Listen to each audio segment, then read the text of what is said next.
This podcast was recorded on November 20th, 2020. Hello, ladies and gentlemen, and people outside the binary. Broken Class is now in session. I'm your discussion leader, Thomas Hiura. This is a show that's completely uncut, uncensored, and very entertaining, I think. It's edutainment. And my guest today is a great example of somebody who is honestly one of the most intelligent people that I know in my generation, and is also pretty damn funny and interesting as he shakes his head and disagrees. Rohan Mukherjee. How are you today, Rohan? I'm chilling, living life, experiencing this wonderful time we're all living in.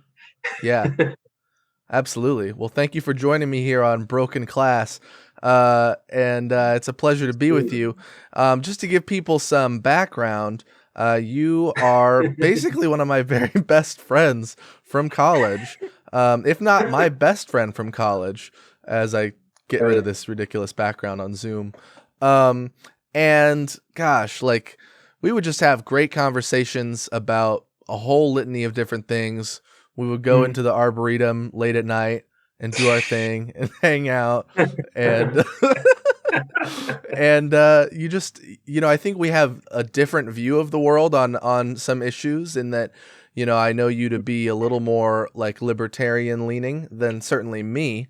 But yeah, I want to ask you off the bat, what is a controversial opinion that you have about anything? I support the Marco Rubio water break. That's what I thought you were going to say as you were drinking water. Okay. I mean, I do too, in that it was funny and demonstrated that he wasn't really ready for the big time, Yeah, or you just got to be a Chad, and just like take a 20-second break, chug the water, and then continue speaking like other presidential candidates did in the same primary. But True. yeah, what is one controversial opinion that I have that I feel like would ruffle a lot of feathers? I mean, I have a lot of opinions that are controversial to some, but not to all. But I think the universally controversial opinion that I have is I think existence is an illusion. Like I don't think like the whole concept that we are our own independent beings that have this actual like constancy and coherence can necessarily preclude existence, right? Like like Descartes suggested that I think, therefore I am, and he built it upon this whole pyramid of deduction, right? Is a reductio ad absurdum. Like if you don't think, you can't be, right? But the very nature of thinking precludes existence. But how do you know? Like how do you know that thinking itself is like? How do you know that thinking is an illusion? How do you know that it's not how we experience the world isn't merely illusory? I mean, in Hinduism, we have a concept for it. We call it Maya, which is that everything is just kind of broken down into this nothingness, and that something is really at the core just nothing, and vice versa. We all just stem from this pool of the abyss. And I think that makes something absurd about our existential struggles, because so much of our existential struggle doesn't come from asking why we exist, but it's asking, do we even exist to begin with? I had mentioned that you're libertarian leaning, and now you sound like someone who's done drugs. So I'm sorry that you're fitting into the stereotype. No, but actually I really appreciate that, because when I was in high school, I remember, in education, sometimes people will say to like people who are training to become teachers, students don't remember lessons, they remember moments. And that's definitely something I agree with. One moment that stuck out to me when I was a student was this quote from a documentary we watched, where they basically said that Western religions tend to look externally in source of God, and Eastern religions, to the extent that this is like a, easy binary you can create, Eastern religions tend to look inward. So that would make some sense to me, that there is a fundamental wrestling with whether or not, a God is in me, if I can even exist at all, like if you're looking for that source of meaning, well, it has to come from first the idea that you are at all. Interesting. I don't totally get what you said, but that's because you're smarter than me. I can elaborate on what that means, right? So we preclude that based on the very presence of sensory experience and reflection, that reflection must be reflecting something, right? That there must be something out there. That's where I think therefore I'm paradigm comes from, is my thoughts are a reflection of something. So that there must be like some existence that precludes the essence, right? It's like the essence versus existence question.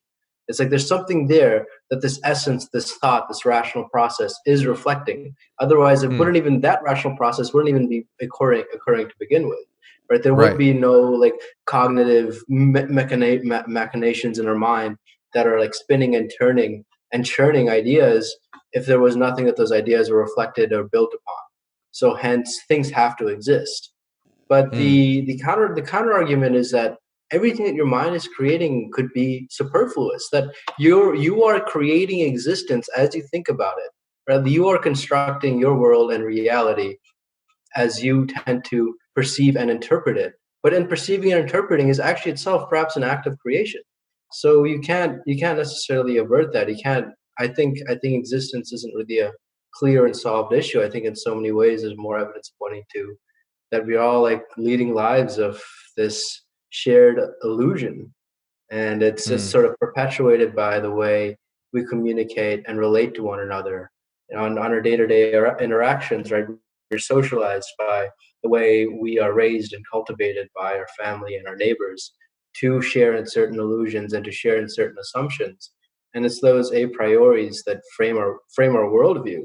It's not that they're Hmm. necessarily reflecting some external reality that invariably exists outside of us and that we're constantly interpreting, but in a sense of framing and creating our reality without even realizing Right.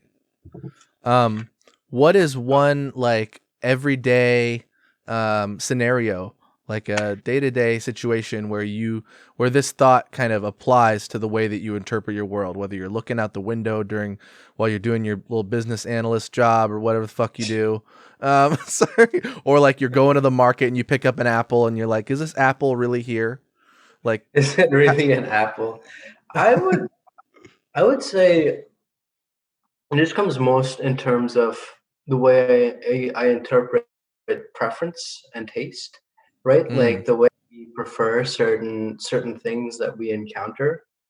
I think is a great example. So, for instance, one of my criticisms of certain economists, like particularly those who kind of adhere to this preference utilitarianism, that you want to maximize all of the preferences made available to you, right? The issue with that is we're never really questioning what frames or creates those preferences, right? There's an a priori out there that those preferences are innate, to some extent immovable, and if they exist, they must be maximized. right. And I think that's another example, is that the way, like the same way that we sort of subjectively construct or create, and whatever subjective means, I think the subjective objective paradigm has its own issues, that binary. Mm, But I think the way we sort of frame and create things also affects the way that we prefer them on our daily interaction, the way we favor one over another, favor certain political opinion over another, favor a certain partner over another, and it's all something that is affecting not just our the reality we create, but also our relationship with ourselves. hmm.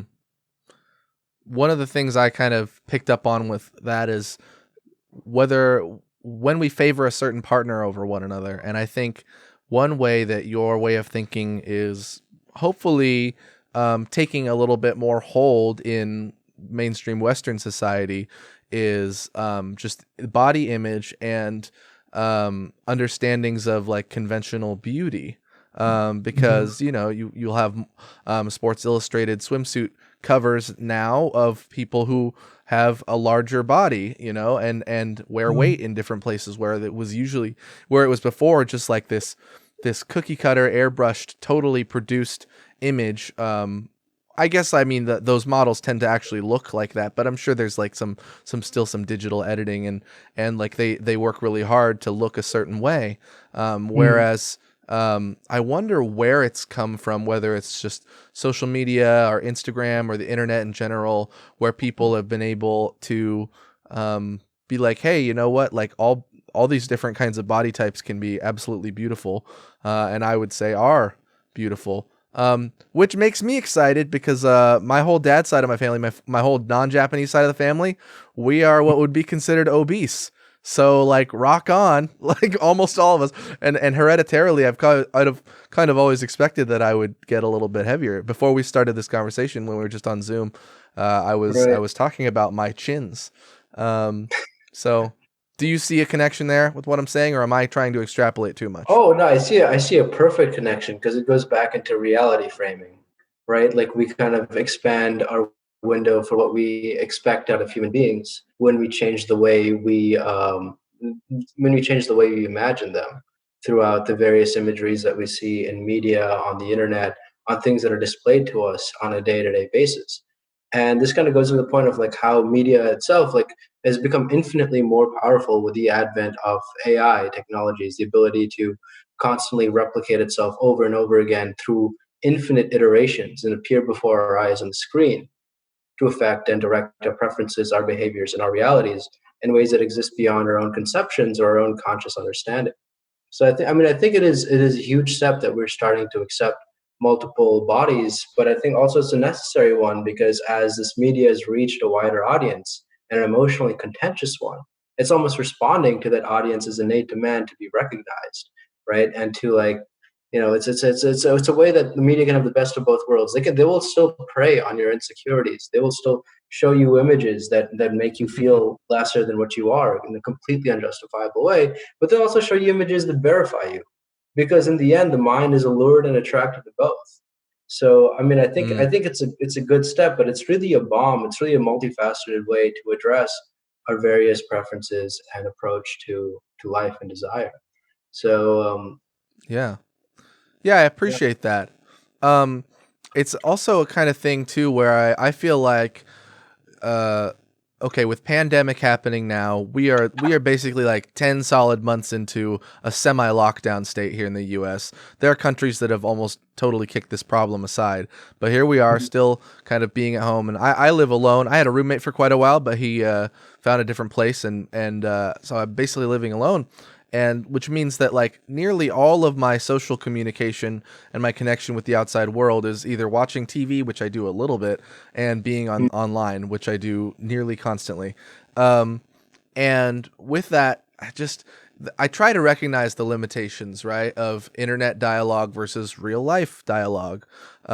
And I would consider what you and I are doing right now closer to real life dialogue, even though it's taking place Even though online. it's being kind of disseminated through the internet medium. Right. You're in Hoboken, New Jersey, though, right? Right, right. And other people are viewing this interaction, are viewing it over the internet, disseminated by it, kind of driven to their Facebook pages or their YouTube pages based on the way those companies have modeled what they'd want to see at the given time. Right. Yeah. Well, thank you for challenging what I was saying there, because it's totally true. But my issue with like, okay, the brevity of like how we try to throw our little thoughts out into the internet and make them, especially like on a site like Twitter, or I would say TikTok, where like people are trying to gain followers and trying to cultivate like, okay, I have this ideology, follow me, you'll see more like great takes that feed and reinforce what you believe, right? And so, Mm. just like my example, because I am interested in this body image conversation, I haven't really had one in the many episodes that I've done on the show. It seems like there immediately has to be some kind of like war between people who are like all about body positivity and Hmm. people who have are anti body positivity. I don't know if they have a Well, good the health term. side, right? Exactly. You Because gotta, like yeah, like uh, Joe Rogans of the world who kind of will be like critiquing the idea of body mm, positivity because they're like he's always talking about like people need to like work out more and like make sure their immune system is better and mm. it's like the what I would love to see is just like these two arguments both have like a really strong case to make and can do so without necessarily being at each other's throats, being Well, combative I all the think to time. kind of like frame what you're describing here, there's a thesis and there's an antithesis, right? Like two Mm, countervailing theses, right? One thesis of body positivity, of like accepting and embracing people as they are currently in the state they're in, right? And accepting that and being appreciative of that. seeing the beauty in it. And that's an amazing thing. And then you have the counter thesis, which is that body positivity is discouraging man from perfection. Man, generally speaking, right, of all genders, but Mm, discouraging people from reaching perfection, from reaching excellence, from bettering themselves. It creates a sense of mundacity and just kind of it's like self-immolation, lighting oneself on fire and just sitting in the ashes and accepting one's fate and like loving this reality about themselves that they may really want to change. And that's also mm, a harsh, perhaps, reasonable conviction. But I think there is a synthesis to be made here, right? And the synthesis is that you can both love your body as it is, display it, portray it, embrace it, become it. And in doing so, you might be best apt to keep that body healthy, right? There are so many different weight classes in which you can be healthy. I think there's a very, very wide distribution. And also, I don't think health is the only goal. Right? Like there's a big issue with like the Joe Rogan side is they hold health as the highest standard. I think mm, happiness is the highest standard, honestly. And if mm, some people are happiest, perhaps not being the most healthy they can be, then it's not our place to shame them. It's not our place mm, to make them feel bad because they made those choices. We might think, it's this hubris that comes from us that we're like, um, it's this great hubris that says that you will be happier if you sacrifice your body as it is now, your diet, your habituations as they are now, and just be really healthy. And for some people, that makes their life miserable, right? Perhaps mm. they are happy in their body, and like, why is it society's job to shame them into doing it otherwise? Right. I mean, I think BMI, it's very body unfair. mass. Right. Well, I mean, the construction of what we consider healthy, to Mhm. me just seems like, you talked about Mm, objectivity and subjectivity. It seems mm. like there's such an objective nature that people will put into it. And honestly, too, like we haven't talked about necessarily people What it who means to be healthy. become, yeah, but people who Yeah, become so thin that like people right. will say, oh, you don't look healthy, eat a sandwich. So just that idea that like, okay, there's 7 billion plus people on earth. Every one of Mhm. them has like what, one ideal point at which they are the most healthy. Like I tune my guitar, right? Sometimes my Mhm. guitar is a little sharp and a little flat.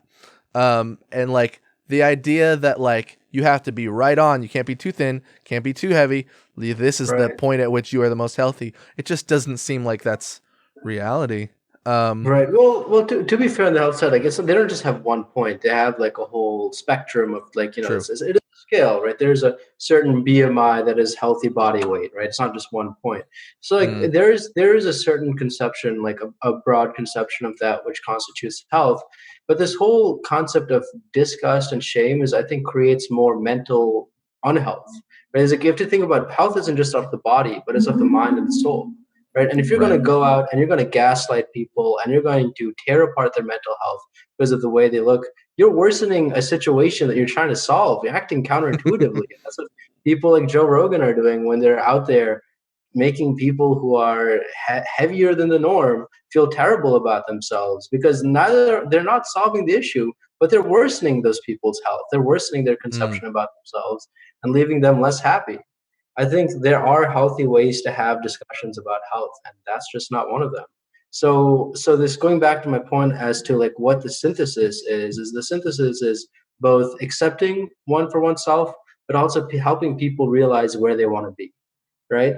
And the way to right. help people realize where they want to be isn't by shaming, beating them down, excluding them, but it is a very compassionate, open, and authentic process, a process that occurs in good faith where people can realize, hey, maybe I want to get a bit slimmer and I'm going to go out and do that and feel no shame. Feel no shame about being a heavy guy in the gym.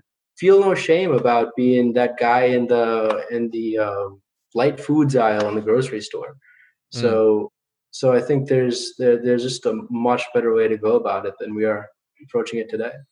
You know what's an aisle that I find myself in often as a low income person, and I think it's the most hilarious euphemism: meal Mhm. solutions, which is just frozen TV dinners. Like, Meal solutions. Meal solutions. I love it. Well, you have a lot of like really great in-depth knowledge about health and public health through your experience, your work experience. But I also like I'm really interested in unpacking for just a minute this podcasting, and specifically the biggest podcaster in the world. I heard Joe Rogan compared to like the Oprah Winfrey of men. And I don't want to devote too much time to him. Have that. Right. Yeah, he's not giving away cars to an audience. But I just think it's interesting because like okay, I'm definitely the kind of person who like to an extent that that I believe is socially responsible. I will consume media that I strongly in many cases disagree with. And it's not, and I feel like people who believe that you should never consume media that's problematic, they have their worldview and I have mine, right? And they're different. And so I will listen to things sometimes specifically because I know I'm going to disagree. But so like when he has like Ben Shapiro on, I listen and I'm like thinking of all of my counter arguments in my head and like sometimes like cussing at them and stuff. But what I do like, and the thing that makes him so successful, one of the many things, but that makes him so successful and that I admire is you take some of the most famous people who have become so famous based on what like the old TV and news media cycle that kind of selects, you know, who's allowed to become famous, and then has this 3-hour conversation with them to the point where it's like one of the rawest ways to experience who they really are as a person. And what I love about that is the artifice has to fade away on some level, you know? Right. Like I think of Kanye West, but he also does long form interviews with other people. But like, I think of Elon Musk smoking weed like on the Joe Rogan show. Yeah, that's one of the biggest things. And like that episode was fine. The next one I thought was not that great.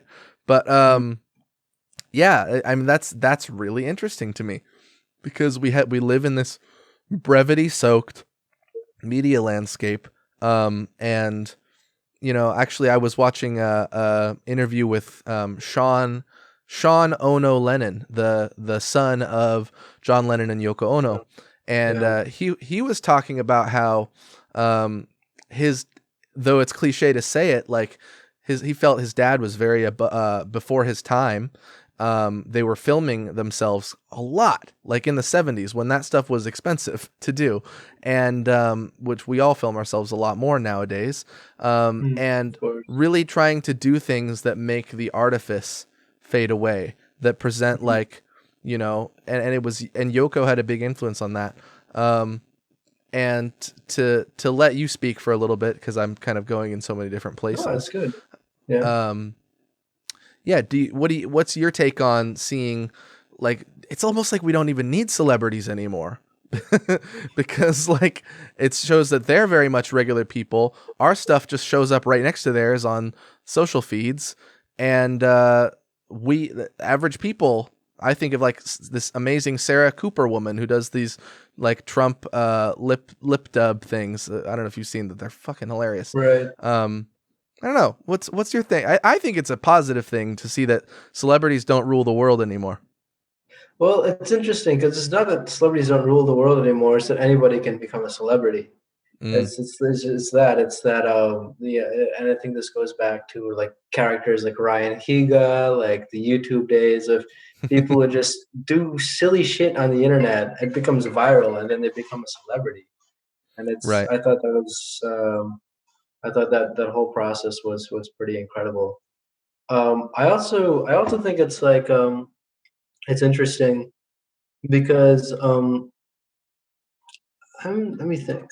So I think it's interesting because you take Marilyn Monroe as a great example, right? Like huge celebrity, big movie star, right? But she was back in the '60s, right?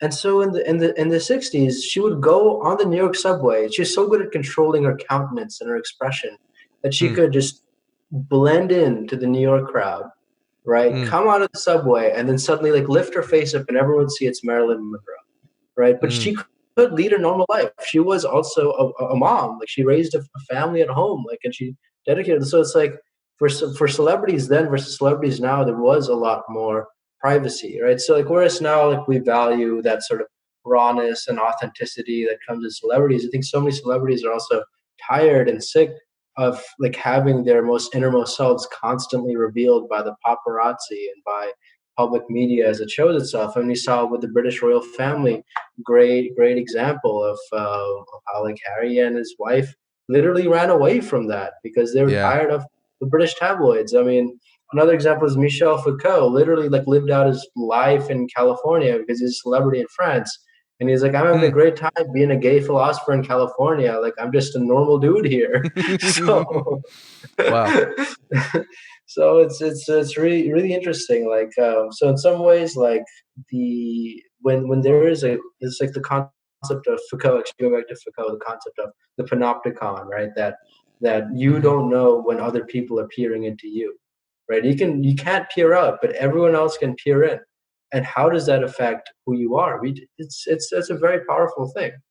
And I think like no matter when the camera's on you, it's gonna change you. It's gonna shape you. Mm-hmm. And I think it's really interesting that how it affects celebrities for better or worse.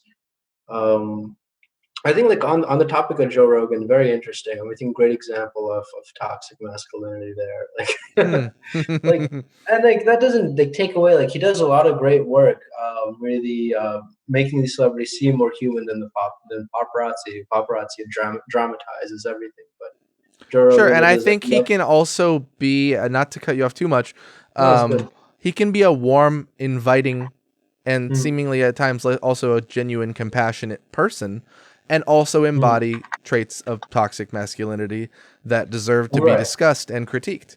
You know, right, so I don't want people to just absolutely. immediately turn you off when you say, "What, Joe Rogan, toxic masculinity? Fuck you, libtard," or Yeah, whatever. You yeah, know, yeah. like no, there's those things embody the same space sometimes. Yeah, this like the thing is, you have to, like I said, this goes back into like our framing of everything as binary, as clearly constructed, as well defined.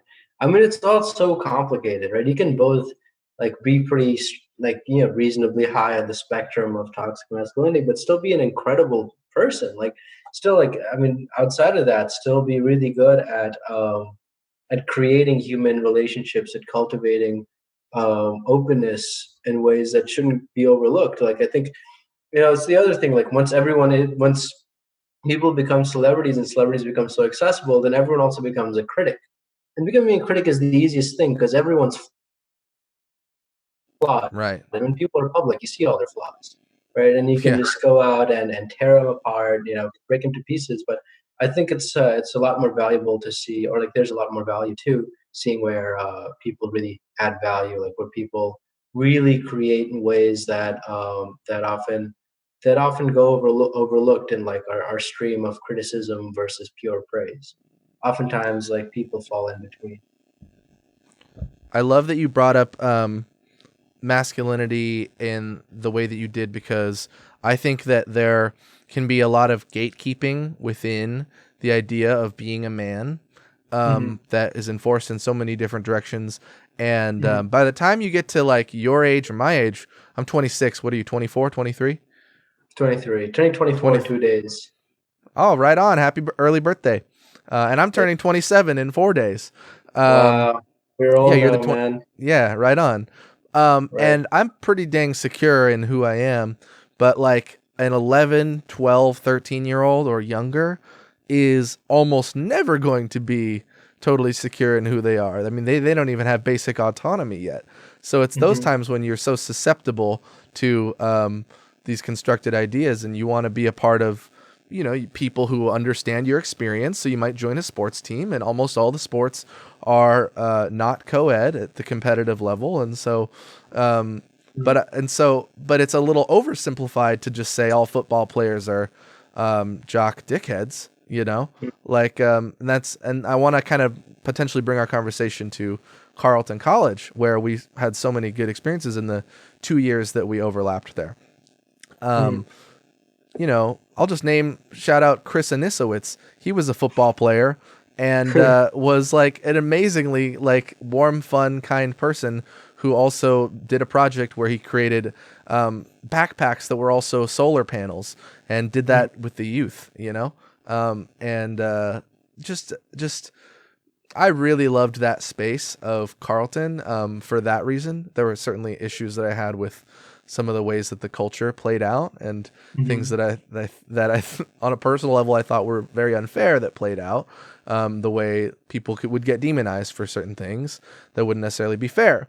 But I mean, I loved going to a small liberal arts college because you almost necessarily had to know pretty well the people that you didn't jive with, you know. At a big university, you'll have like, oh, those are those people and they live in the frat houses, and like maybe I have one bio lecture with them in a room of 500 people, but I don't have any cross-pollination in my friendships with them. So sometimes I think it was a big scam, like liberal arts colleges, or the way that like college is priced in general. But most of the time I really am grateful for those connections. How do you feel kind of coming on to the other side of it?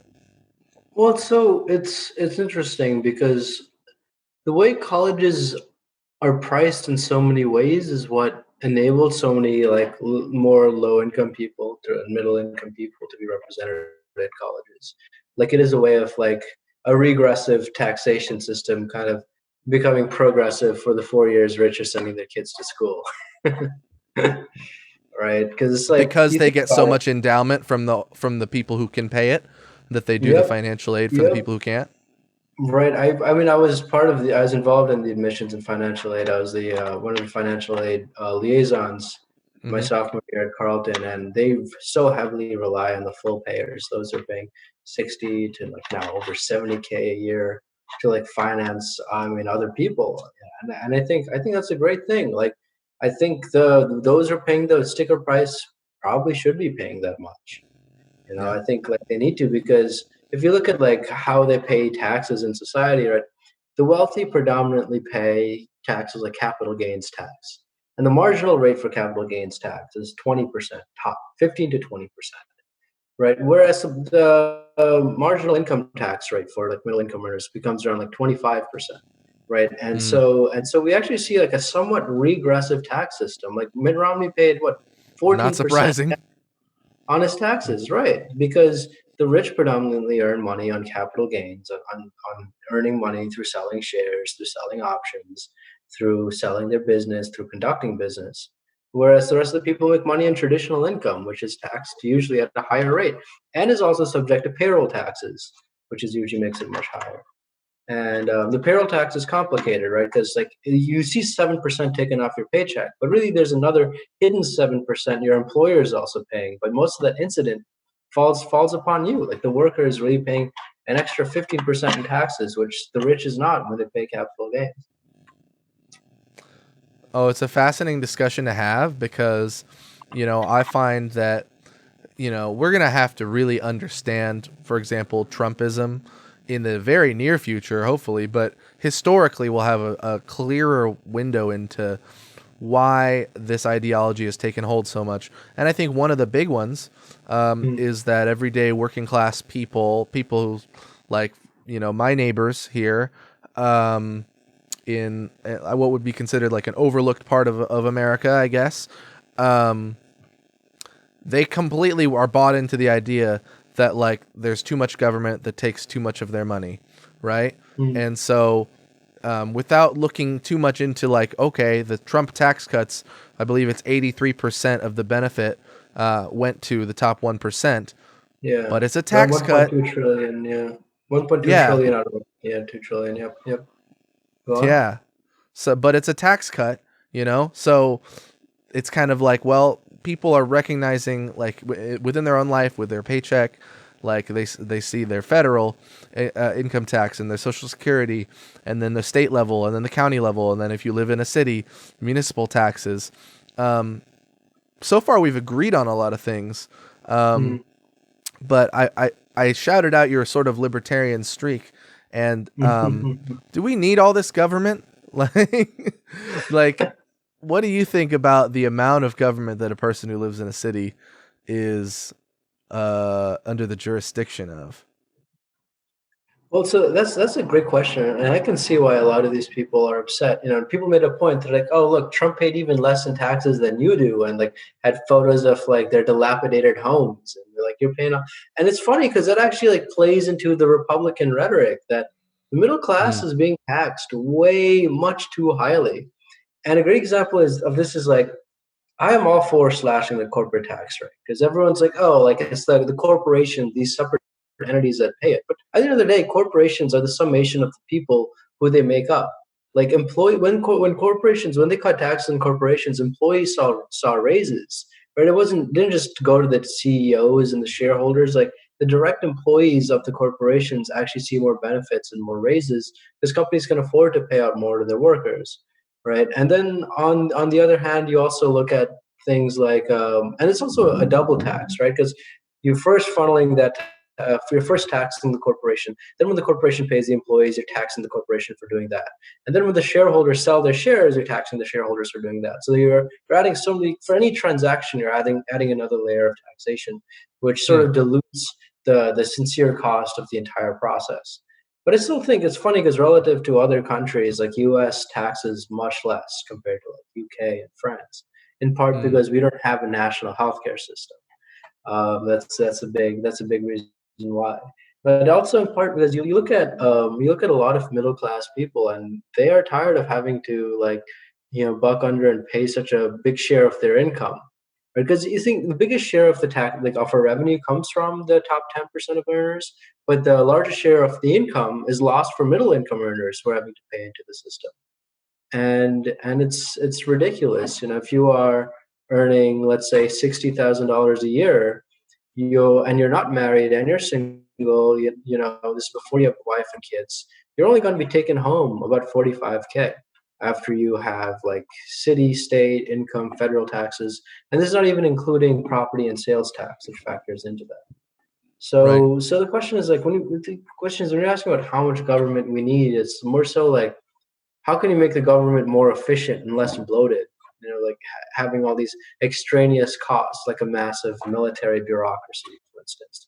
Or looking at another difference, like New York. I live in Hoboken, where there's no city income tax and there's lower sales tax. Whereas New Mm, York City, you have a city income tax of roughly 3.5 to 4%, which is insane.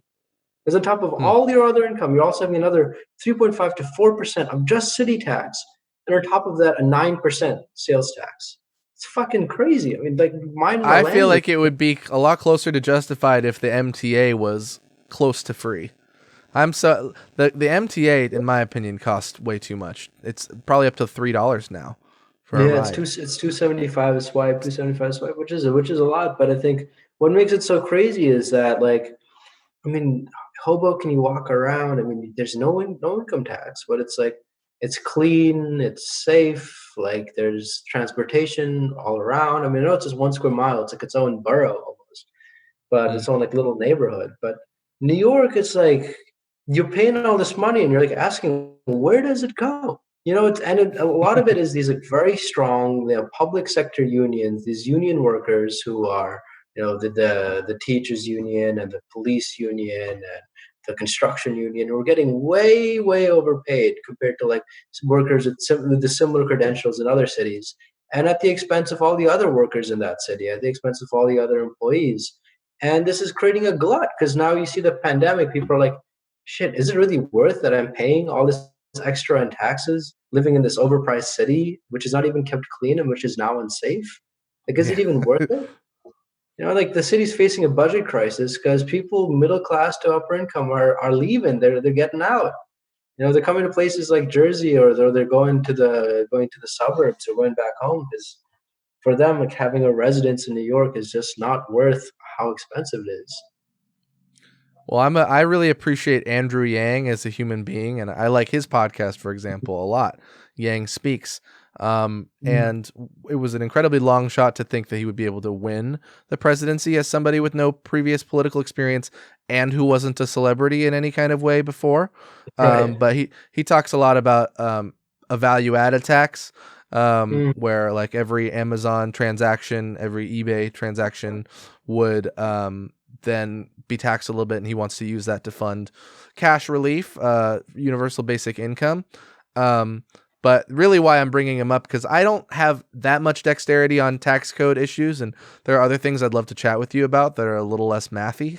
Well, But all I wanted to say, I can give you like a high level like critique of this proposal. So Europe has a sure. value added tax, right? But their state and local municipalities are often not really funded by sales tax, right? Like state and Mm, local governments really depend on sales tax, which is like very similar to value added tax, to like fund literally their entire operation.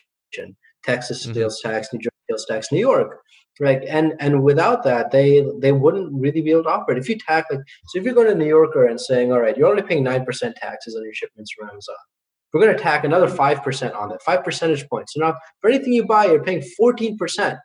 Well, at that point, you're a New Yorker. You're like, all right, I'm just gonna like go to Pennsylvania, get everything shipped into Pennsylvania, and bring it back here because that's more efficient than like buying a TV and shipping it here. Buying like a $2,000 TV and paying $280 in taxes for it, which is crazy. So it's like mm, looking at within our current system, we can say yeah, value added tax, but it wouldn't work in cohort with all of the other like sales tax and local taxes. And at the same time, it's also regressive because which population spends most of its money in terms of sales related consumption? It's the lower middle class low and the income. middle class, right? And so those are the people who are going to be paying the brunt of those taxes. So once again, Mm, like you're going to throw some money in their account, but then you're also going to be pulling just as much, if not even more, out through the VAT. So mm, I think that's another example of how government welfare has been very inept in like actually taking money away from like and creating sort of resentment between middle class, traditionally middle class workers and people and lower class. Like you have a clear divide between like the rural, suburban, middle class versus the urban poor. And I think a mm. big part of that is the way government has designed welfare policy. And I think value added tax will just exacerbate that. Solid critique given. Um, I'll use Yang as a point to get to like Georgia, the Senate, and the Biden Mhm. agenda, and in terms of how much Biden will be able to accomplish from his agenda. But all I really Mhm. wanted to say to finish the point about Yang was he like people that are really like Yang Gang people want him to run for mayor of New York City, to because it's a 2021 race, and I'm almost certain that he won't do it, and I think that might be wise because first of all, that office is just a shit show. There's so much going on that he would be able to get very little credit for being able to like revitalize things in New York. He Um, won't be able for to. He won't right, be. right, The mayor's not a god. The mayor right, is and just furthermore, stuck in a cesspool. sometimes municipal politics don't lend yourself to being able to like go into the White House, and especially to be able to express like your progressive credentials, because then he's going to be dealing with NYPD, and that's almost certainly going to be a big source of controversy, Mm. whether he's tough on them or light on them. It's just the police departments are so there's such a divided and political view of how people assess their work nowadays, which I think is probably a worthwhile thing. People are paying a lot of attention to it, but I just don't think it'd be a good jumping off point for him. I do see where he is trying to sort of rebuild trust with the sort of Democratic Party and the people who are really in power in the Democratic Party, because he ran kind of an outsider campaign and then endorsed a lot of challengers against incumbents. And now Mm. I think part of he's moving to Georgia, him and I think his family, or at least his wife, Evelyn, they're moving to Georgia to try to get John Ossoff and Raphael Yeah. Warnock elected Uh, to those Senate yeah. seats. And yeah, we talked about this a bit the other night, but like, I think it's going to be an uphill battle for the Democrats to win those seats. And then you'd be looking at divided government right off the bat, which people aren't really used to seeing. Obama had the House and the Senate when he was elected. Trump For two had the House years. For for two 2 years. years. Right, Yeah. People are but used to still, seeing the government. but that's true, but not right when a president begins. Is all I'm saying. Right. Like That's true. that's a good That's true. point, That's a good and point. that's Yeah. Yeah. yeah, because like the Affordable Care Act, Obamacare, they didn't have to get Republican votes for it. They just figured out what they could pass as a Democratic piece of legislation and got it through. Um, Mm. so, and then I don't know, like you already have people trying to write the history books about Joe Biden and saying he's a do-nothing guy. He hasn't done anything in 47 years. He's sleepy and whatever. And it's like, I worry that he won't be able to get much done, particularly if Mitch McConnell stays the Senate Majority Leader. How do you think those races are going to go? Oh, well, I think historically you've seen, but like, how much does history matter at this point? Georgia did go blue in the presidential race. True. But I do think historically, like, Republicans have had an advantage in the runoff because Democrats, are more likely to show up to general elections, to the general presidential elections, whereas Republicans are more likely to turn up to the midterm elections, or more likely to turn up to runoffs. Because in all, Republicans are just more excited about their politics than the Democrats are. Like, they're more excited and passionate. Like, for instance, Republicans are more likely to vote on issues like the Supreme Court. Right? A lot of Republicans held their nose and voted for Trump because they wanted those justices, and they fucking got them. Like, whereas Democrats are like, I'm going to vote for Gary Johnson and Jill Stein because my values, right? And this goes back to like the underlying critique I have of the Democratic Party is that there's so much of a divide between pragmatists and the radicals, right? But what's funny about the Republican Party is that the radicals got the pragmatists on their side by playing practically, right? Like, pragmatists are forced practically to align with Trump because they realized he was really the only Democratic option for them, and he could practically deliver on everything they wanted: the Supreme Court justices, the tax cuts, the military budget. Republicans got a sweet deal for 4 years by holding their nose and voting for the guy they didn't want. Right, the never Trumpers lost, the Jeff Flake side, that side. Right, and you can say that they got some due deliverance at the end of 4 years, but is getting a Democratic president really winning if you're a Republican? No, it's just losing a little less if you're a never Trump Republican. So they lost, they got screwed. But you talk about like all the pragmatists who line behind Trump and they got their sweet Republican agenda. They're doing great. Whereas you look at the progressives and they're just they're both sides are just so stubborn and so unwilling to shift that great example is the Alex Morse Richie Neal, right? The Alex Morse Richie Neal race in Massachusetts. Yeah, they're just so stubborn, and that's an interesting point, because I was going to say where the divide comes across in the Democratic Party is often geographic. And the case you brought up is not so much that case because they're in the same area, but like Connor Lamb, in his Western Pennsylvania district basically talks about how AOC in her Bronx and Queens, New York district, is kind of, he kind of blames her for some of the loss of the Democratic seats in these moderate areas because of the defund the police rhetoric, the Medicare for all rhetoric. Those are the two things where he and other more moderate Democrats are kind of angry about where the progressive wing has taken the party. I'm not as angry about that. And to me, where I fall on this is that, I mean, Trump ran an anti-Bernie campaign against Biden. Like, he was able to frame Biden as being a socialist, and that actually caught on with a lot of places. And so Florida, they're gonna like call you a socialist whether you fight for more, I don't know, humane policies or not, or sweeping policies or not. So just go for it. I don't know. Right. So I'll speak to that point. Right. So it's very interesting that you bring up this point about them framing Biden as a socialist. And if you look at it, it's because he had the unity task force with Bernie Sanders and Elizabeth Warren after he'd won the primary, right? And that was to get his supporters and Bernie and Warren's side on board, because they, as the Democrats saw last election, it was those Jill Stein voters, those third-party voters, the voters who didn't show up, that lost. Or who went for Trump, who wanted Bernie but then went for Trump.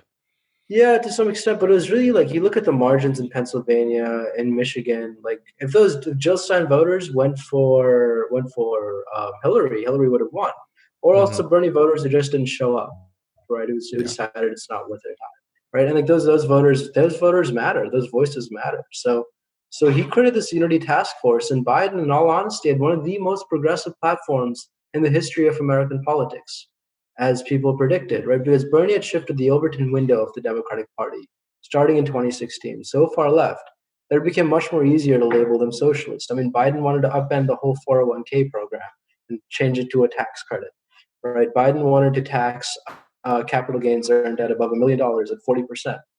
Biden wanted to impose the payroll tax on people earning over $400,000. Right? These radical policies that no one had ever considered until Biden ran as president.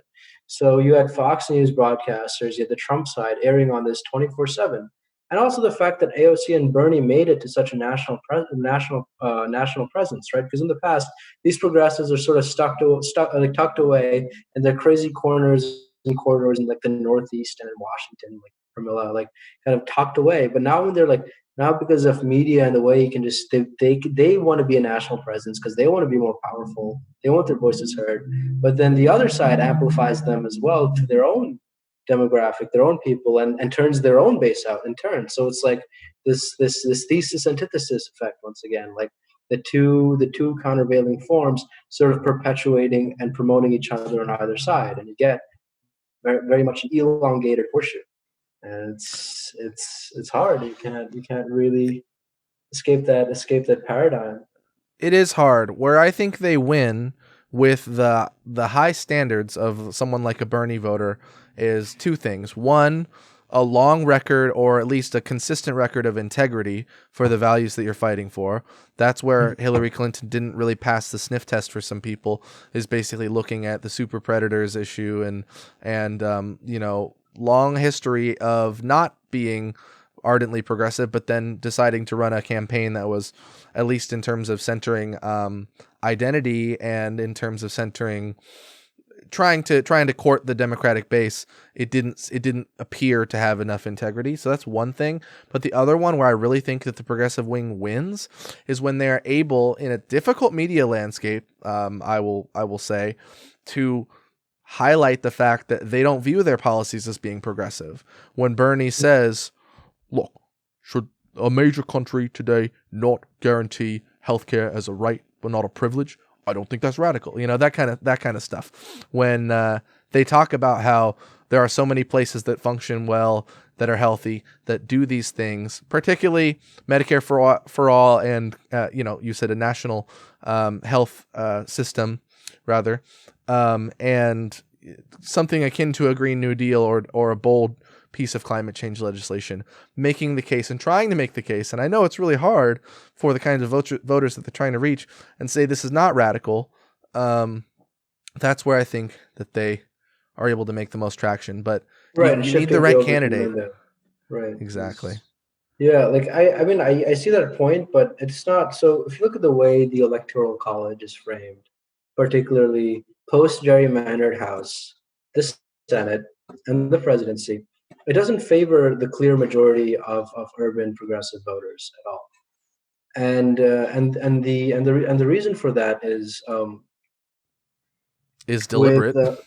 Yeah, I mean it's deliberate. It's been framed in our Constitution, but the reason for that is because when you have progressives kind of move to New Jersey, New York, high populated coastal states, right? But you have conservatives or red leaning people more spread out across the Midwest and the South.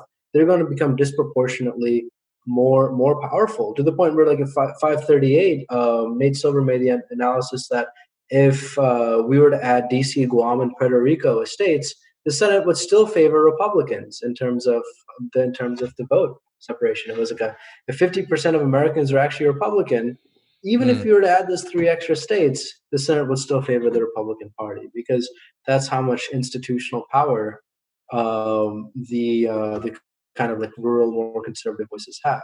So Connor Lamb has a point. This is where pragmatism has a point. He has to say the way the American electoral landscape and structures are framed today, radical progressivism will only hold the Democratic Party back, because the rhetoric, the framing, the understanding is so alien to the voters who have disproportionate power on the political system. My high school teacher, Martin Ball, used to say, if progressives really want to take back this country, they'll move away from the coasts.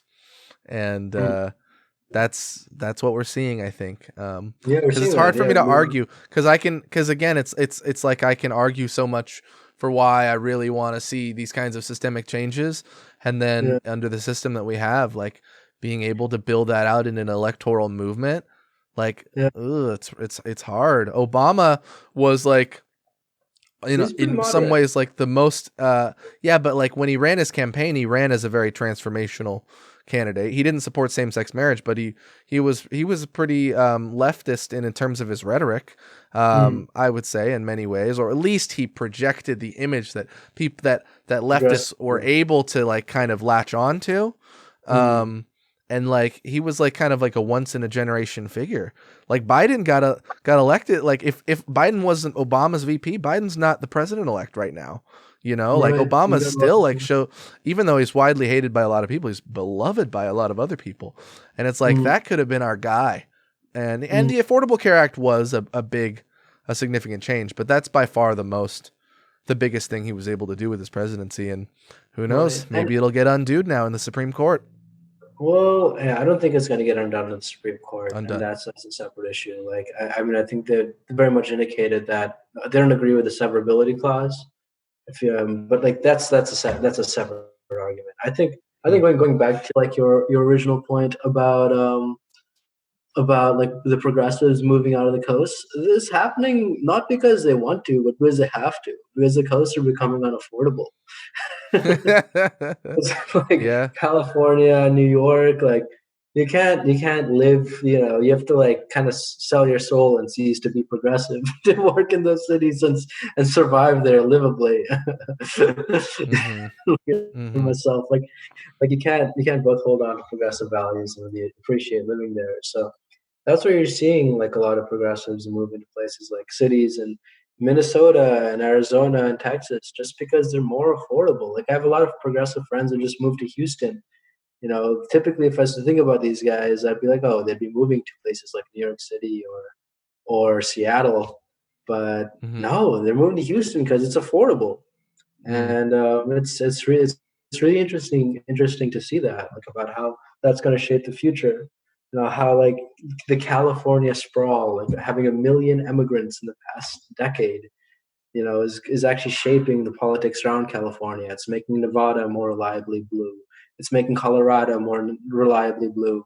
It's flipped Arizona blue, and it might even flip Texas blue because you're having California and Washington people can't afford to live there. So there's all these techies, all these left-leaning sort of nerdy guys and nerdy fams are just moving into these states that they would have even considered because that's where the companies are moving. That's where jobs are and affordability is. Fun fact, last I heard, Houston, which of course is the fourth largest city in the United States, doesn't have a central recycling system. The biggest Mm. city to not have a central recycling system. Which, yeah, it shows that Texas way of thinking in terms of what the government's responsibilities are. But I've heard horror stories of Right. people like highways full of like with tons of trash on the side of the highways because people just they have a view about it where it's just throw it out. I don't know. Lack I of a would never civic see that here sense. in Eugene. Eugene is verdant and green, and people really take pride in All right, and stewarding I mean the it's not environment. necessarily fair to generalize there because you go to like Sure. Wyoming and Montana, which are also red leading areas, and people are very conscious about their footprint on the earth. But I also think it's interesting because you mentioned that like a lot of the reason why a lot of progressive people, so you have like the progressive like artists, etc., can't afford really living in these cities anymore.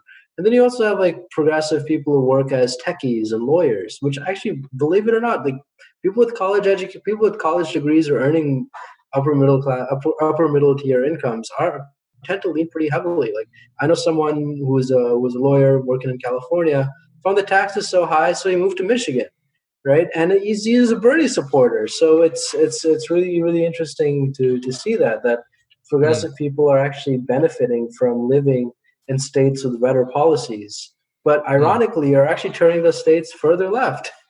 mm, So it's like this is kind of like the conservative side of the argument that it's like, oh, it's all a blight and disease. Like they go in, they set terrible economic policies and ruin their own states, and then they come in and ruin ours, which is, I think it's pretty silly. But I mean, I kind of see the grain of truth to that is that the progressives are not willing to live up to their ideals and are willing to sell out kind of ironically make their states set economic policies that hurt everyone at the end of the day.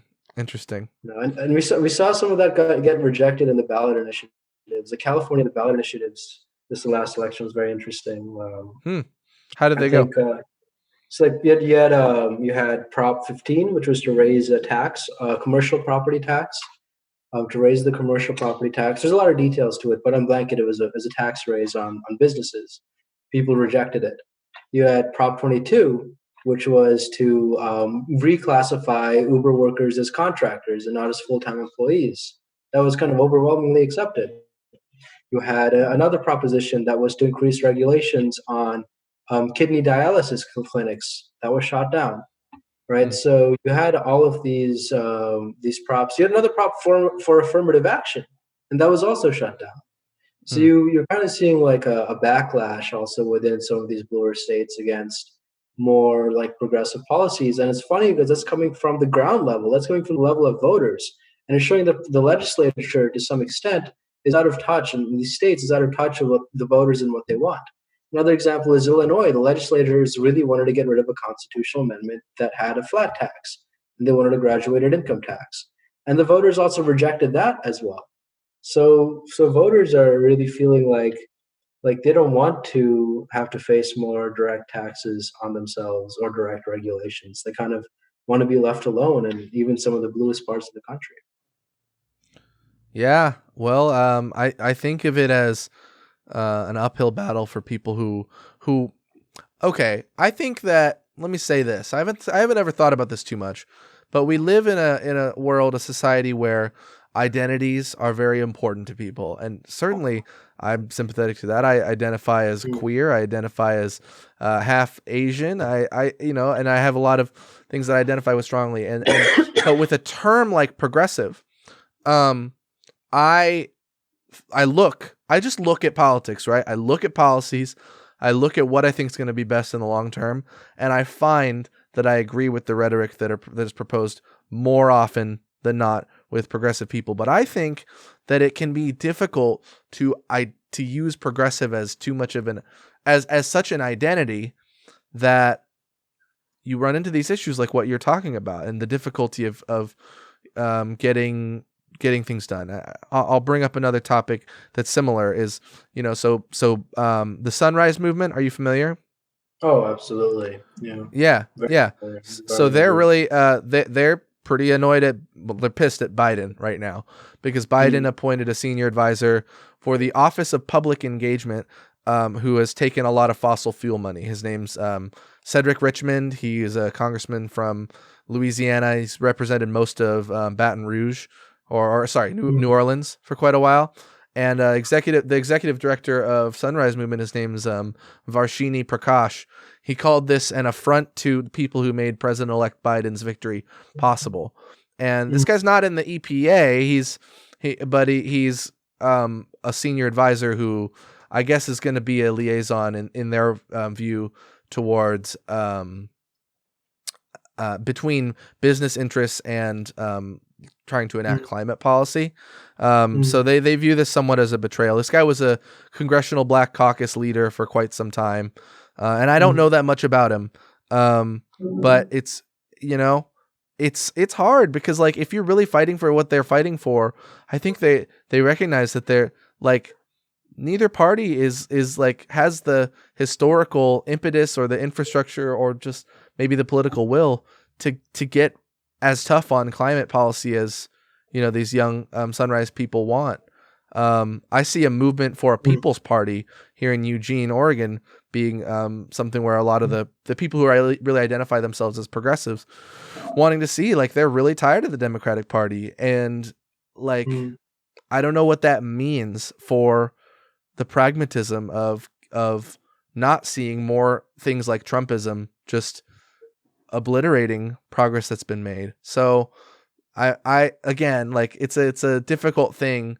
That's why I like podcasts, because I can be long form. Like, if I just posted something like progressives need to, I don't know, get more pragmatic, like, people are understandably going to be like, what the fuck? People who I agree with and who I'm friends with.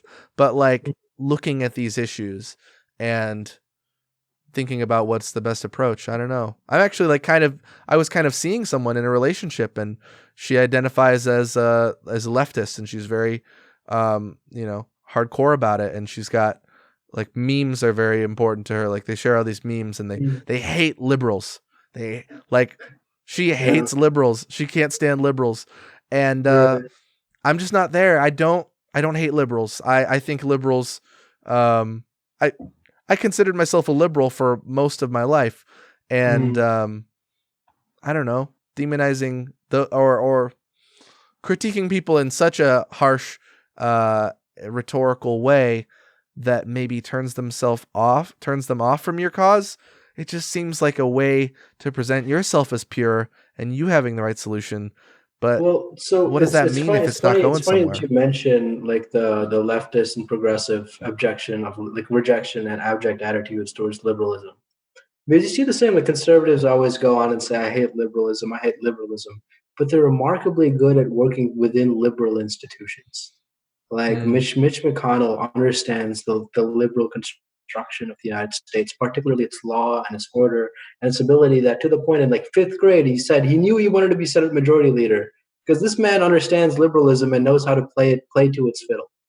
And as long as progressives, live in this abstract, ideological, like morally pure, like, like in a sense, like self-sniffing obsession, this smugness, right, and refuse to work within the liberal institutions that exist before them, they're just going to flounder and fail to achieve any sustainable policy goals, right? Because if you look at it, like the Constitution of the United States is a liberal. We set up a liberal system, a liberal order with some conservative tenets that makes radical change very difficult, right? Like the fact that you had a progressive candidate like Obama, and his only sole achievement, his really substantial achievement, was the Affordable Care Act. Right? He can only do that one thing because our Constitution makes it very hard to instate a lot of change very quickly, right? Like the last time we saw that kind of sweeping change was under FDR. Yeah. Even Reagan, like he really didn't like change things as much as people said he did towards the right. So it's like very, very difficult to have long-lasting and stating, like to have like so lots of changes happen at once. And I think that's for the better, right? Because sometimes too much change is destabilizing, disconcerting, and at times can even be anarchical. And if you have I too much think happening at once. when you're talking about what you kind of refer to as this snarky leftism, I think there's a huge messaging and communications crisis because, like, okay, here's one of those things where, okay, I like Rising, The Hill. It's this YouTube show with Sagar and Jetty, who's conservative, and Crystal Ball, who's liberal, who's progressive, and they have really interesting discussions, and they basically both have their criticisms of, for serious lack of a better term, woke politics.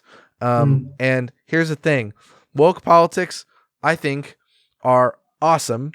Like, I think you hear me say they're not. You don't hear me saying are awesome. You hear me saying they're awesome because they're striving for shit and the rectification and the reparation of shit that that morally I think demands to be eradicated. However, the messaging crisis is seriously challenging because, like, when you're talking, and this is education is a huge issue in this country. It's been chipped away at for so long. Public education, K through 12, since like the 80s, is really, really in decline. And that hurts me because here's the thing, like, people who understand history, like my professor Harry Williams from Carleton, brilliant person. He knows the history of black struggle and racial justice challenges and of oppression in this country. But it's so hard to teach people about that. It's so hard to teach people who don't have a proclivity to agree with all of the ways that microaggressions are an outgrowth of Jim Crow, are an outgrowth of this long history of things that they were not taught or that they were resistant to because their families were resistant to them when they were taught these things. And so that's where it's really challenging because the sort of college campus left understandably wants to push harder and harder while there is momentum, while they view momentum, and while they have these communities that are somewhat, in many cases, somewhat insular, that agree that we need to push harder on, all sorts of progressive social issues. It's the messaging that's a real challenge to get middle of the road people on board. I used to be more like harshly critical of the college left, but like now after like, looking back, I think it's like a nice thing, to be in college and to like be idealistic, right? To focus strictly on like what is good and what is meritorious and what is to be achieved. Because I think like the beauty of being idealistic is that you can kind of see things kind of where you want to be as they are and study them in their purity and discuss them in their purity, right? What I don't like is this like echo chamber obsession that everyone has to agree with what I think. But what I do like is like this. I like that idealism, that theoretical, that like abject rejection of liberalism that you might innately have after reading, Karl Marx and some of the Frankfurt School philosophers, like, or like some other like contemporary theorists like Derek Bell. You can read that and I think that is transformative. That's healthy. That's good. That's like part of kind of cultivating your intellectual identity. But I think at some point, like you gotta I would add grow up. Ibram Kendi, Stamped from the Beginning, is one of the most amazing history texts in terms of Right. discussing the legacy of racial injustice. Right, Ibram Kennedy is very, very good. I mean, I personally, I enjoyed Derek Bell a lot. I think the way he framed like and developed the concept of critical legal theory plays a substantial role in the way critical race theory like exists in our like power dimensions amidst our academics. So I think, yeah, being a college leftist and like conservatives are like, oh, it's dangerous. It's part of this postmodern Marxism that is trying to take over our campuses. No, it's just bougie students being idealistic and thoughtful about things, which isn't necessarily bad. And it's funny because it plays on liberal tropes, right? Like being a leftist and a Marxist on campus is the most liberal thing ever because the liberal system is set up for you to be this like huggy-feely idealist or this radical that you want to be because you're insulated and you're protected and you don't really have to be affected or affect the real world. So as a liberal, I think that's a great thing. Go ahead, hate liberalism in college. Do it all there. but I think at some point, like once you are like, you have to realize in order to drive change, you have to work with the institutions and because in the end you're just a singular person and you'll have to like, and like there are only so many people out there, right, that will go in and join hands with you, but you're not going to change much by throwing a Molotov cocktail unless you throw it smartly, unless you know like what effects you'll insinuate by throwing that Molotov cocktail that'll create the changes that you want. Sure. Yeah, a lot has to happen downstream of the cocktail that has to also kind of fall in place in a particular way, and other people might demonize the cocktail quite a bit. Right. But when you talked about working with institutions, I learned that sort of inadvertently, like just through, I was able to get elected in high school and in college to some student government stuff, which put me in a closer working relationship in advocating for what students wanted to administrators than the everyday student typically was. And so I would see like, Dean Livingston at Carleton would get over 200 emails a day, she told me. Over 200 emails a day. And which ones do you think a person who gets over 200 emails a day are she going to take most seriously? It's not as likely to be Ryan Gorey like writing something that's really angry and post it on Facebook, and then people like, look at this email that I sent her. Well, how terrible that she didn't respond. Like, it's not as likely to be that. And so I learned that in a way that I think is meaningful because, and I didn't really intend for that. I didn't intend to be like, I'm going to take the institutionalist approach to radical change. Because like, at what point am I just walking a middle path that's weird and curvy and doesn't exist? But these are people. They are people. And the position of power that they are in is can meaningfully be changed if you engage them in the right way. But that's such a specific thing too. I don't even want to apply or extrapolate that logic to all institutions. It's just, that in general, I think people need to be more engaged with with the people that are representing them at a very local level. A college campus is kind of hyper local, but like, your city council, your county board of commissioners, your aldermen, whatever it is, Right. and figure out how to interact with them in a way that lobbies them successfully. We have a hard limit of 13 minutes left on this episode, which is sad because I always ask people about music. And then I have a final question I want to ask you about brokenness. But so go ahead, shoot away. Making a hard turn into music. Yeah. What's on your playlist, man? What have you been listening to? I know that we really liked Snarky Puppy in college, and you introduced me to how brilliant they are. But what else have you been vibing with, Rohan? It's funny. I've been listening to a lot of this group called I've been listening to like a lot of acid jazz, like collaborations between Miles Davis and Wayne Shorter. There's like really fun album with a lot of the stars, and it's super experimental called Bitches Brew, and it's amazing. It's Miles Davis, Wayne Shorter, John McLaughlin, Chick Corea, Herbie Hancock. Like you have all these names, and Joe Zawinul from Weather Report. You have like all these names in this album, and it's just mind blowing. Like it's crazy what these guys are doing with sound, with like the phenomena of sound and the phenomena of musical discourse and interaction. And I think it's a beautiful thing. And then this goes back to my like original framing of essence versus existence. I mean, music I think is one of the greatest ways you can like deconstruct and rebuild your whole reality, right? Like kind of tear it apart and like reframe it again. And I think it's a great example of like how things aren't this continuity that we see it to be. It's really quite a spontaneous yet ordered chaos. That makes me want to say so many things.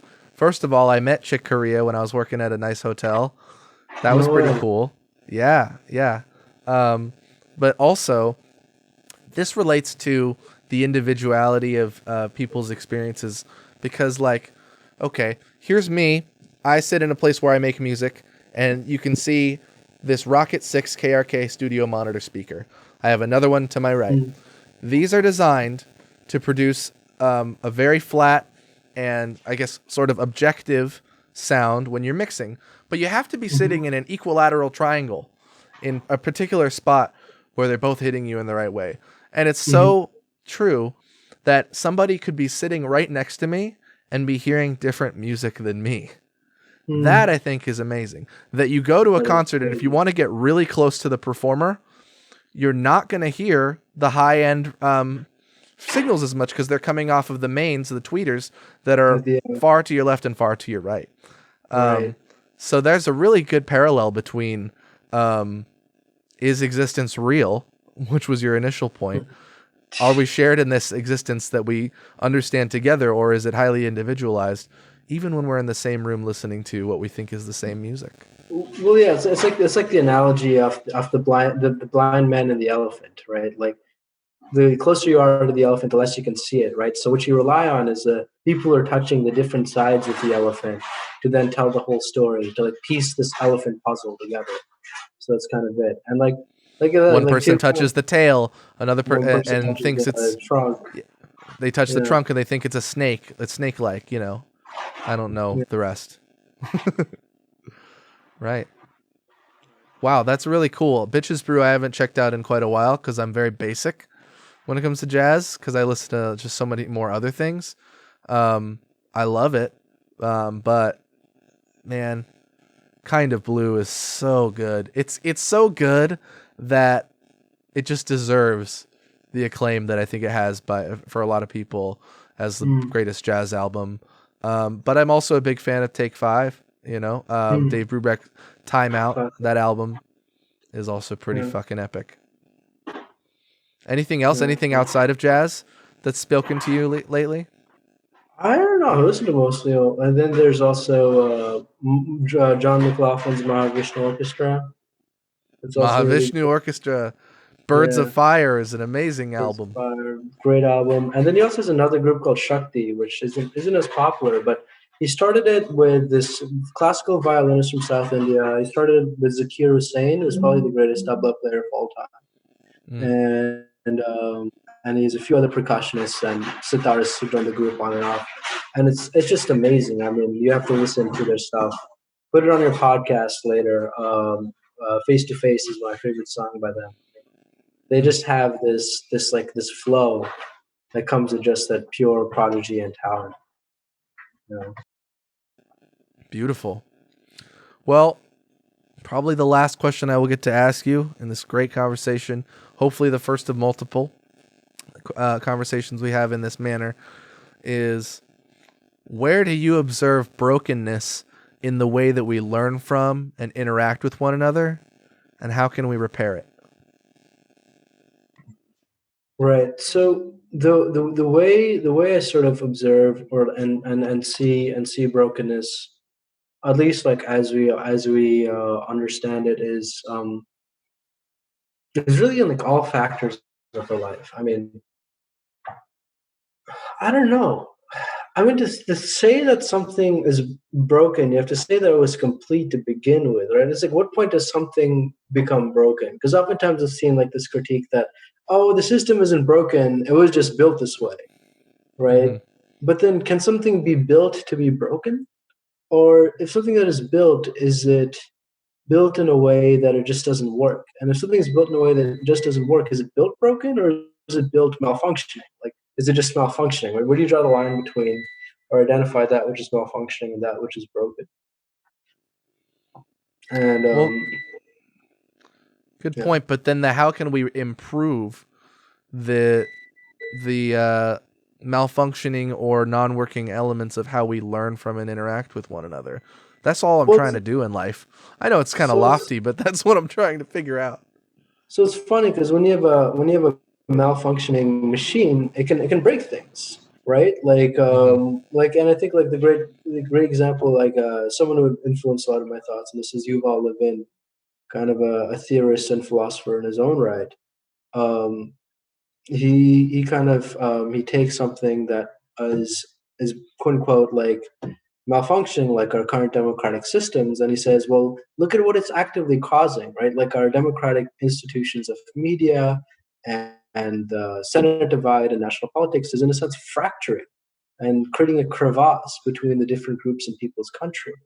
And this goes all the way back to like people have been making this argument since the 60s and then the 80s, like Alan Bloom, like closing off the American mind, people living in greater proximity to those who think like them, right? Hmm. Like blues moving into blue areas, people reds moving into red areas, right? This segregation on the basis of ideology, politics, and identity.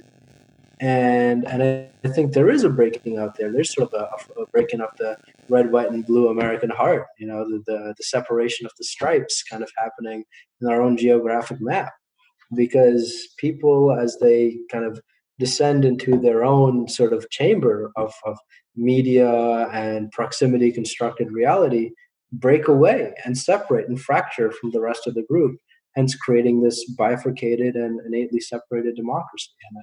And I think that's a very, very toxic and unhealthy phenomenon in so many ways. So, Hmm. Well, one of the places where it sounds so high school. I actually had a student body president who succeeded me, named Seiji, at North Eugene High School, and we had three small schools at our school. One that was arts focused, one that was international learning focused, and one that was a little more technology and pre kind of engineering kind of things. And they weren't all that different from one another, but those delineations became quite rigid in social spaces because like all of the international people would have the same classes together and you'd only cross-pollinate with like electives and stuff. And Seiji, who was the student body president for everybody, like I had been the year before, he said, we need to unite at the sports games because when you're all together at the sports games, it's like you're all one high school and you don't care about which small school that you're in. And I think I grew up really loving sports. Then I saw a lot of limitations with the social element of it and got more into music and art. And now more recently I've become more interested in sports again. And I think like, sports though are possibly becoming less successful financially. The NFL certainly, maybe the NBA as well, and certainly MLB. And maybe it does seem that like still on some level, but certainly like 5, 10, 15 years ago, people who might have voted for a Bush voter and a Kerry voter, or a Al Gore voter and a Bush voter, like could still rah be at a football game and like not see those divisions as much. So what do you think about that in 2 minutes or less? Political divisions is funny because I actually have a boss who complains about this. So literally doesn't watch national football or national soccer, national basketball, and just watches college sports. He's like, I can't stand the politics of sports anymore. Like, I can't stand this whole kneeling for the national anthem. I can't stand the whole Black Lives Matter on the NBA shirts, the whole Black Lives Matter and the football helmets, right? And it's like you see these like political divides have kind of slipped into like, because in the end, like everything is influenced by like the political nature of the institutions, right? The power paradigm, and it kind of slips into and seeps into sports to the point that yeah, you can have people from all sides of the political aisle supporting the same team, but they would absolutely tear each other apart for the way they saw the influence of politics and sports as they are today.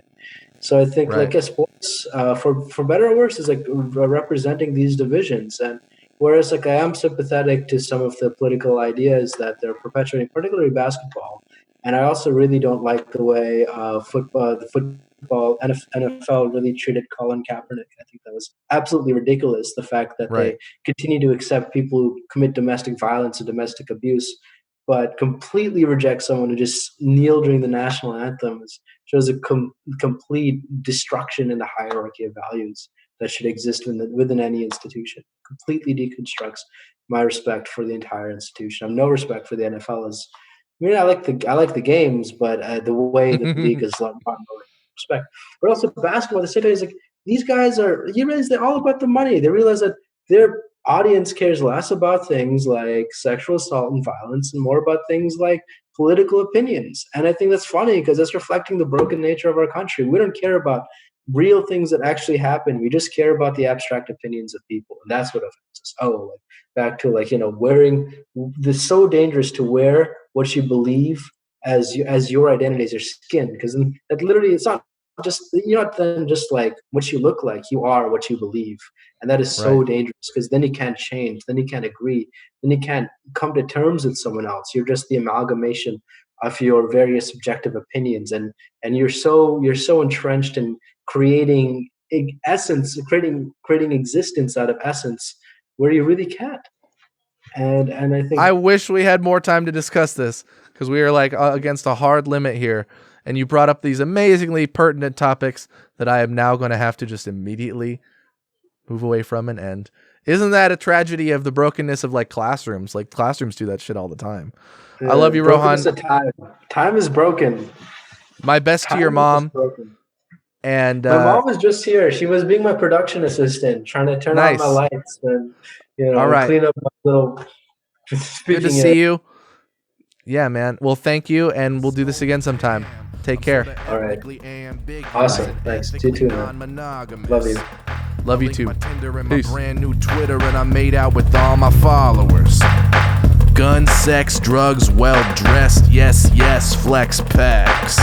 My breasts sag, wet bags. Let's get Tex-Mex.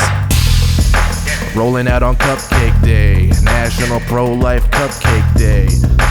Yeah, we on that Cupcake Day, National Pro-Life Cupcake Day. Hate it if you want, but it's Cupcake Day. Everyone should get a fucking Cupcake Day. You can stay mad at the pro-lifers, I don't see you with the Cupcake Day. Trade my whole life just to bust. The last rapper that I trusted was me. More Japanese than your fellow lad. My peanuts in a yellow bag, cause I am Eminem. C.